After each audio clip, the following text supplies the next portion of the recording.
The small village is covered in the darkness of the night. The village looks mysterious and terrible in the light of full moon. The villagers returned home at the end of the day, closed the doors and windows because they know that a bad power rode around this village at night.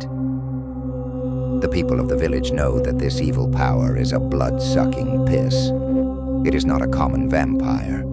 It is a woman whose red hair is long and her eyes are black, as if it has been stored in those eyes for thousands of years. Infinite darkness. His teeth are sharp.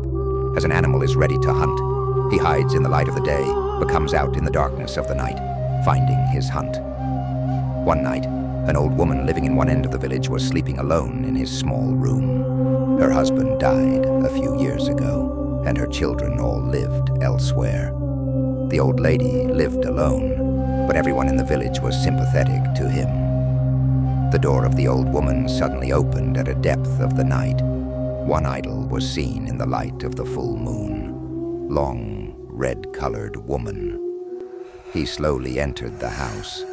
Her black eyes stood on the top of the old woman's sleep. He opened his sharp teeth with light laughter. The vampire slowly moved forward to the old woman. Sitting next to the old woman, he slowly took his lips to the old woman's neck. At that moment, his teeth sat on the shoulders of the old woman, and the blood slowly flows into the mouth of the vampire. The old woman's body became dull, and the dried blood had to be drunk with its satisfaction. But suddenly, the vampire's hand became settled on the old woman's heart. The old man opened his eyes and wept away. The old woman's eyes were spreading light, as if there was infinite power in those eyes. "I know a bad soul like you," the old man said. His voice is deep and strong. The vampire was scared. He did not expect so much energy. The old man suddenly grabbed something in the palm of his hand and threw it towards the pitch. The vampire was screaming. The smoke came out of his body.